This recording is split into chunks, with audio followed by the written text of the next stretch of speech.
And now, Lifestyles Unlimited presents the Real Estate Investor Radio Show. Over the next hour, we unfold your map to financial freedom. You'll learn how to retire through investing in single-family and multifamily real estate. You'll learn how to create cash flow and build wealth so you can have the time and money to live the lifestyle you want. Welcome to the show. My name is Al Gordon, and as always, I'm working on your financial freedom. And on today's show, we're gonna have a little fun with my counterparts out there, the financial planners. You know, the people that are out there telling you about how you can get yourself retired, maybe by the age of 60 or 70 or possibly 80. As long as you start soon enough and you go long enough, you can build up a little fortune, or maybe a big fortune, a big bag of money, and all you have to do is get to a point in your life, retire, stop working, in other words, stop all of your income, and live off of that bag of money. And that works real well, provided the bag of money doesn't run out before you die. But for many, many Americans, that isn't the case. The bag of money is running out for a lot of Americans. Now, I don't want to turn this into a morbid show. I don't want to turn this into a show where you go, oh, man, I just got to turn you off. You're going too dark today. So what I'm going to do is I'm going to lighten things up a little bit. The only rule that I have on my radio show is that you and I, we have to have fun. And as long as we're having fun, then it's usually a good radio show. But if you're not having fun and I'm not having fun, then the radio show, well, it's not a fun radio show. So let's avoid the non-fun radio show and let's get into a fun-based radio show. And I think the best way for me to start this radio show off in a fun manner is to pick on my friends, the financial planners. Yes, I'm going to pick on the financial planners today. And the way I'm going to do it, I'm going to go to your TV screen. Now, I don't have the ability to actually channel into your TV screen like those IT guys can like channel into your computer and do stuff. I don't have that ability, nor do I have the knowledge to be able to do that stuff. But what I can do is I can go to the image of your mind and I can get you to think about an image on your TV. Yeah, how's that for radio? Okay, now we're doing radio, boys and girls. All right, so in a typical scene from a financial planner's advertisement, the focus is always on portraying a reputable and aspirational scenario that resonates with the target audience's financial goals and concerns. Now, I think that's true for any type of advertising. I can't just single out the financial planners and say, well, the financial planners do this, but nobody else does. No, this is typical advertising. That's exactly what they do. So why don't we imagine a scene, shall we? A scene that is playing out on the TV set within the confines of your ears. Ready? Here's the setting. It's a cozy, well-lit living room with comfortable furniture, bookshelves filled with books, and framed photos adorning the walls. You getting the picture? In this beautiful room, there's a gentleman there. His name is John. He's in his late 30s, and he is friendly.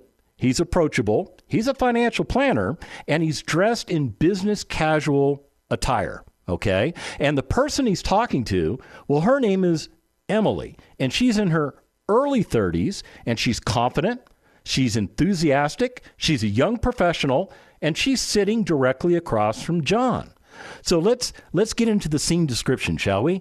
The camera opens on John and Emily engaging in friendly conversation in the cozy living room.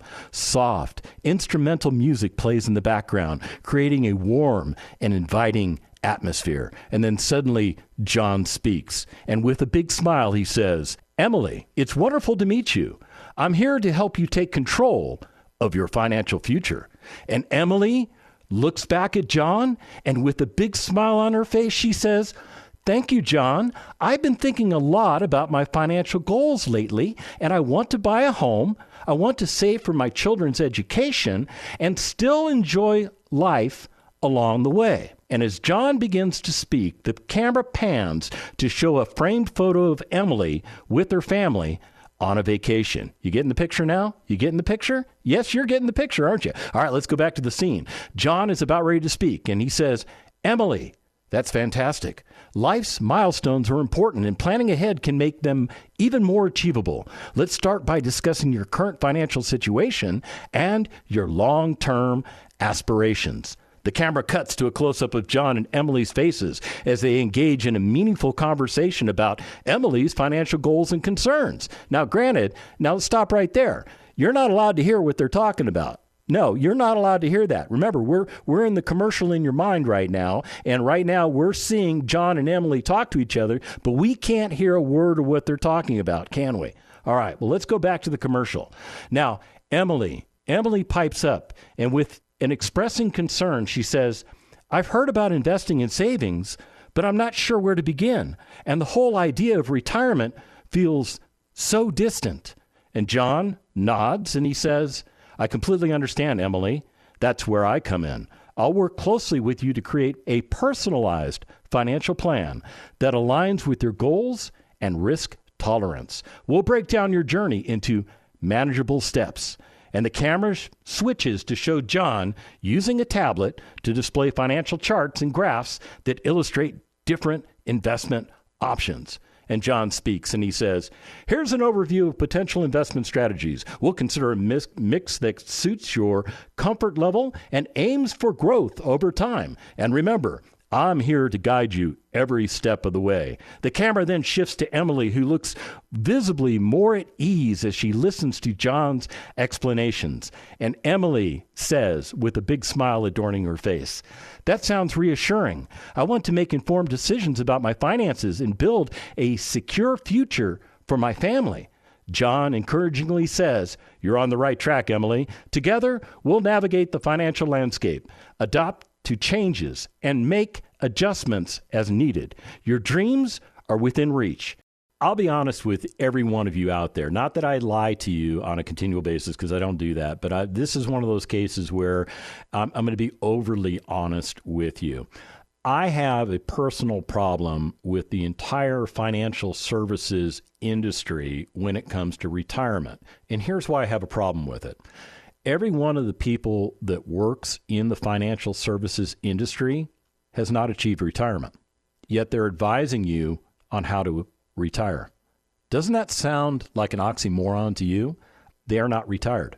They do not know what it is like to live a retired life. They are working for somebody else. They are at somebody else's beck and call. They have to do what somebody else tells them to do when it's supposed to be done, et cetera, et cetera, et cetera. They are obligated to another entity for information, for direction, and for pay. You heard me correctly, and for pay. They're trading time for money, and they don't understand what it's like to be retired because they have not retired themselves yet. I am retired. And some of you yelling at the radio, yeah, but you do the radio show. Yes, I do the radio show because it keeps me busy. Because I will be the first one to tell you that even I, in retirement, have periods or moments, I should say, where I deal with boredom. So I look for things to do in retirement to keep my mind engaged. I am not interested in sitting on a lazy boy in front of YouTube for 12 hours a day, having other people pump information into my brain. I am more interested in going out and looking at things I want to look at, going out and doing things that I want to do. Oh, and by the way, I'm also investing in real estate, and that does take a little bit of my time, but it doesn't take 40 hours a week like a financial planner is obligated to give his or her employers. So one of the reasons I think you've tuned into this radio show, and I'll tell you what, if you're just listening to the Lifestyles Unlimited Real Estate Investor radio show, you're kind of missing out, because there's another show that complements this show, or I should say this show actually complements that other show. What's that other show? That other show is the Del Walmsley radio show. So if you're not listening to Del on a regular basis and you're only listening to Mike, Andy, and myself on a regular basis, you're missing 50% of the content that's out there. Now, I will be the first to tell you that you're going to get something from all four of us. All four of us have something to put into your mind to help put you at ease to understand that retirement is a viable opportunity for you, and it doesn't have to happen in accordance with the timeline that your financial planner laid out for you. Yeah, remember that timeline? Remember they said in your golden years you should be retiring? What does that trigger in your mind? What are your golden years in your mind? Is that 60 years of age? Is that 65? Is that 70, 75? Is that 80? I will tell you this. I go into my local supermarket fairly routinely, and there's a nice elderly lady there that bags my groceries. And I've actually kind of developed a casual relationship with her, and I have found out that she is in her 80s. You heard me correctly. She's in her 80s. And as I had these casual conversations with her, I asked little probing questions because, well, I'm a nosy little bugger. Yes, I am a nosy little bugger. And so I asked questions like, are you doing this work because you just have nothing else to do and you'd rather just work? And she's like, no, I'm actually doing the work because I need the income. I'm like, oh, you don't have any other forms of income? She goes, well, no, I get Social Security. And I said, well, okay, so are you trying to get by just on Social Security? And she's like, well, I get a little bit of a pension too that comes from my deceased husband. And there I have the rub of it. There I know exactly what's going on in this 80-something-year-old's life. Her deceased husband left her with a pension. She's getting whatever she's getting from Social Security. She's getting whatever she's getting from this pension, and that's all she's getting.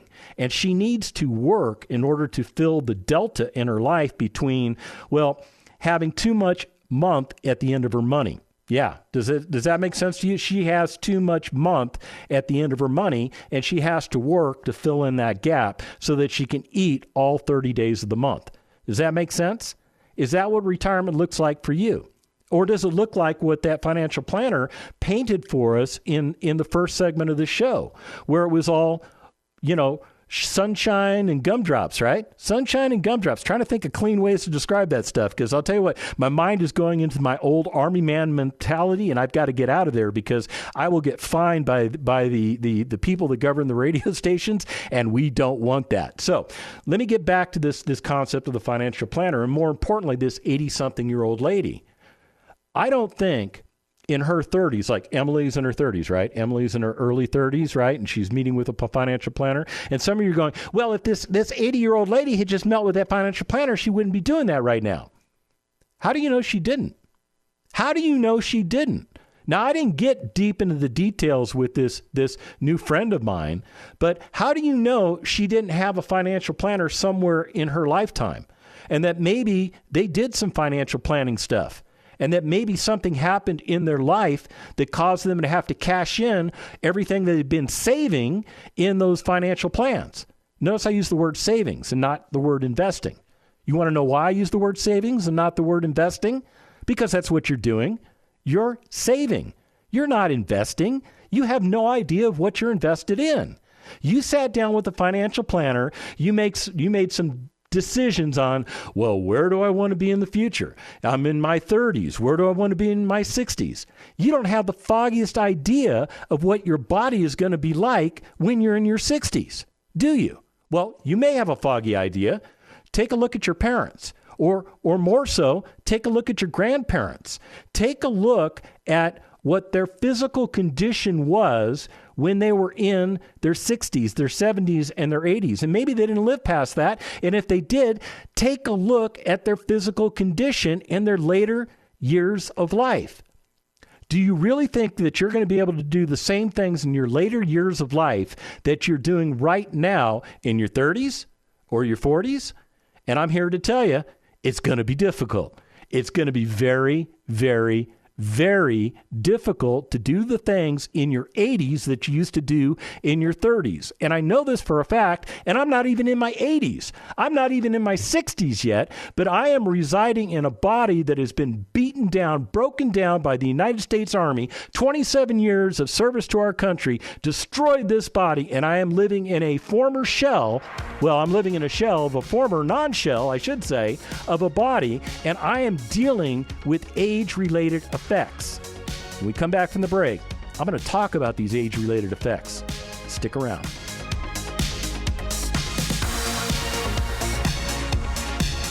Got questions? Call Lifestyles Unlimited at 855-497-4335. The Real Estate Investor Radio Show continues next. Need more unconventional wisdom that'll set you free? Subscribe to Lifestyles Unlimited on YouTube and binge content that will actually help you get where you want to go in life from people who are already there. With over 50,000 members and 32 years of proven success, there's so much more we want to share with you than what we have time for on the radio. On YouTube, we go beyond our shows and feature our best content from podcasts, interviews, expo, Masters Tour, fireside chats, special events, and more. Creating the lifestyle you've always wanted. You're hearing Lifestyles Unlimited's Real Estate Investor Radio Show. Welcome back to the second half of the Lifestyles Unlimited Real Estate Investor Radio Show. My name is Al Gordon, and as always, I'm working on your financial freedom. And on today's show, I'm kind of picking on financial planners. I'm trying to be gentle because I know in my heart I'm not supposed to hate other people. I know that from an empirical standpoint. I know that from a religious standpoint. I know that from a lot of different standpoints. I am not supposed to hate other people. So I don't hate financial planners. I really don't hate them. But I'll tell you what, I'm a little bit miffed by them. Yeah, I'm miffed by them. And here's the problem. The problem that I have with financial planners is that you're taking retirement advice from somebody who is not retired. It makes no sense to me. It's kind of like taking Social Security advice from somebody who's not receiving Social Security. Yeah, because all they can tell you about is the what if, the maybes, the woulda, coulda, shouldas, right? As opposed to somebody that's actually in the middle of it. They can tell you about the good, the bad, the ugly, the pitfalls to avoid, and all the things that you need to know. And then they can eliminate all the stuff you don't need to know, right? When I opened up the show, I was parodying a financial planner's advertisement, and I did it very specifically because I know many of you have gone through that exact scenario as I played out between John and Emily, right? Those are the two characters, by the way, in the little scenario, John and Emily. John was the financial planner in his late 30s, Emily, the prospect in her early 30s. Okay, let's stop right there. And let's take a look at the physical condition of people in their 30s, okay? Because I think this is very important for you to understand. When you're in your 30s, you're starting to notice some subtle changes to your body. Your metabolism, which had been going like crazy up until maybe about the time you turn 30, once you turn 30, between the ages of 30 and 40, that metabolism has started to slow down a little bit. Now, maybe you've noticed it, or maybe you haven't. And you've also noticed that maybe you have to be a little bit more mindful of your diet and exercise in order to maintain your current weight. You've probably noticed that, right? There might even be some fine lines or wrinkles starting to appear on your skin. And recovering from physical activities, you're not going to like hearing this, but here's the God's honest truth. It takes a little bit longer than recovering from physical activities in your 20s. However, you're still very active and you're still very capable. John and Emily are in their 30s.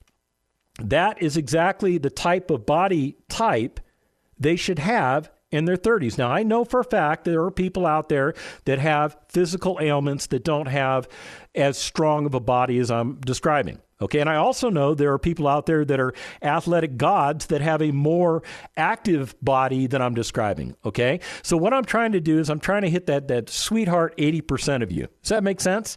Okay, but the point I want to make is that they're making decisions about the future.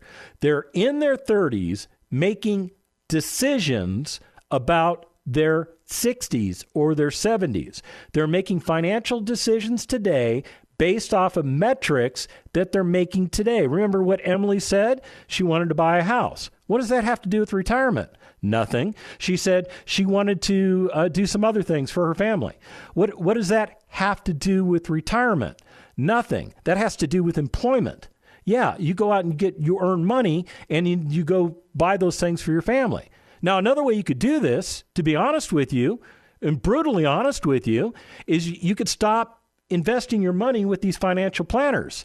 Stop putting that money into that 401k. Stop putting that money into that IRA. And a lot of you are going, what?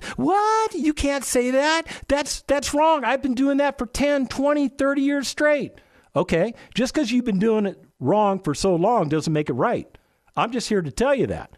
So what if instead of putting your money into those financial instruments, you took your money out of those financial instruments and you put it into real estate? You put it into a real estate asset that starts paying you an income stream, something you don't receive from the investments you're doing right now. Do you receive an income stream from your quote-unquote investments? No, you don't. Why don't you? Because they're in qualified retirement accounts. So even if they did produce an income like dividends, that money would go right back into that qualified account. You don't get to touch it. And here's why. The government thinks you're dumb. Let me switch gears on you. Let's say you've got $500,000 sitting in one of those savings accounts. We'll call it an investment account, but it's really a savings account. Let's say you've got $500,000 in there and you want to repurpose it, okay? The quick question that comes to mind is, can you? Can you tap into that 401k or that IRA and cash it out? Can you liquidate those accounts? And the short answer is yes. Yes, you can. Now, there are conditions if you do that. The first condition is you have to pay taxes on any of the money that comes out of that account. Now, chances are the money went into the account in a tax-favored state. That's probably the best way I can say that. And as a result of that, there may be additional taxes due when you take that money out. Now, I'm not pretending to be a tax expert, and I certainly don't know how all these 401ks and these IRAs work, other than the fact they don't work very well. You can get much better results investing in real estate. But let's say you've got that $500,000 and you decide to liquidate it. You're going to pay the taxes. Now, let's assume you're going to pay capital gains rates and you're going to pay the 20% rate. So you're going to pay Uncle Sam $100,000 of that $500,000. It's off the table. It goes away because you don't want to get in trouble with the IRS. Okay? Just fair advice. All right. The other thing that you have to worry about is something called the penalty. Have you heard about the penalty? Well, the penalty is a 10% penalty. It's basically an ignorance tax. That's kind of what I call it. In other words, it's the government's way of saying you don't know what you're doing. So now that you've put your money into these retirement accounts, if you're going to take the money out, we're going to try and prevent you from doing that. So we're going to charge you a 10% penalty. So that would be an additional $50,000 that would come off the top. Now, I will tell you at Lifestyles Unlimited, we have vendors that can assist you with avoiding the penalty. It doesn't work in every scenario, but it works in a lot of different scenarios. So there is a way to avoid paying the penalty. It's completely legal. There's nothing illegal about it. It uses existing law to make this happen. So there's a way to do that. So what I'm getting at is you could either start with seed capital of $350,000 or $400,000. $350,000 or $400,000. Let's assume it's just the $350,000 number. And let's assume that you could buy real estate assets that will produce a doubling effect of your money. That means for every dollar that you put into the asset, you're going to capture an additional dollar of equity in the asset because we have taught you how to buy these properties at wholesale pricing, to repair them at wholesale pricing, and to put them back into service while still commanding wholesale pricing. However, the property is worth a retail price in the marketplace, and that benefits you. The difference between the wholesale and the retail pricing is all that additional equity that you capture in the property, and we will teach you how to do that as a Lifestyles Unlimited member. But the point I want to make is that let's just say it takes $25,000 per house for you to buy one of these assets. And for every house that you buy, you capture an additional $25,000 worth of equity. What does that mean? It means that you're going to go to work buying up to 14 different single-family houses. And these single-family houses are going to produce about $400 a month on average as a form of cash flow. What that means is now you have an investment. Once you get that full $350,000 invested, you now have an investment that is starting to pay you cash flow. And that cash flow is coming in at $5,600 per month. And that cash flow is protected by the depreciation that the IRS makes you take on the asset against the asset. I mean, it's a beautiful thing. And what that means is you're probably not going to pay taxes on that $5,600. So as a result of that, you're not going to diminish that $5,600. It's like the equivalent of you making $7,000 in your job. I don't know what your tax bracket is, but that's kind of what it's like. And you're not paying Social Security and Medicare taxes either. So maybe it's closer to making, I don't know, $7,500 a month. So if those numbers make sense to you, if you're making $7,500 a month pre-tax and you're living off of like $5,600 a month post-tax and you've got $500,000 in your retirement account, I can get you retired in the next, say, year and a half. It's going to take about 1.5 years to get you fully invested because that's just the way the timing works out, but we can get it done. You can get it done. And here's the other thing I didn't tell you. For every dollar that you put into the property, you captured an additional dollar in equity. So what you did is you turned $350,000 into $700,000 of equity. And you've done this in about 1.5 years period of time. Folks, that's a game changer. That's a game changer right there because you could dispose of all of those properties after owning them for 1 year and a day. You could dispose of those properties, take advantage of the reduced capital gains rates in the form of long-term capital gains, and then you could trade in one property and buy 2 to replace it. So instead of having 14 properties, you'd have 28 properties. And instead of having $700,000 of equity, you have now become a member of the Millionaires Club, and you would be adorning $1.4 million worth of equity in your assets, of which, now let me make this very clear, you only contributed $350,000 to the kitty. Isn't that a game changer? It's a huge game changer. And here's the thing. I don't care what age you are, but if this scenario that I just talked about works for you, you could be retired in the next 18 months. Let's say you're 30. You'd be retired at the age of 31 and a half. Oh, let's call it 32. Is it okay to be retired at the age of 32? I know a bunch of 32-year-olds that are retired that are Lifestyles Unlimited members. You could be the next one. It's as simple as that. Now, I'm here to tell you, everything that we've talked about on today's show is valid. It's valid, it's real, and it can have an impact on you. Now, what you need to do is you have to realize that what you're doing now for retirement, it just isn't working. So once you realize that, the first thing you need to do is go to lifestylesunlimited.com, sign up for a free workshop. Once you take that free workshop, you'll be on track to getting yourself retired in the timelines we've discussed.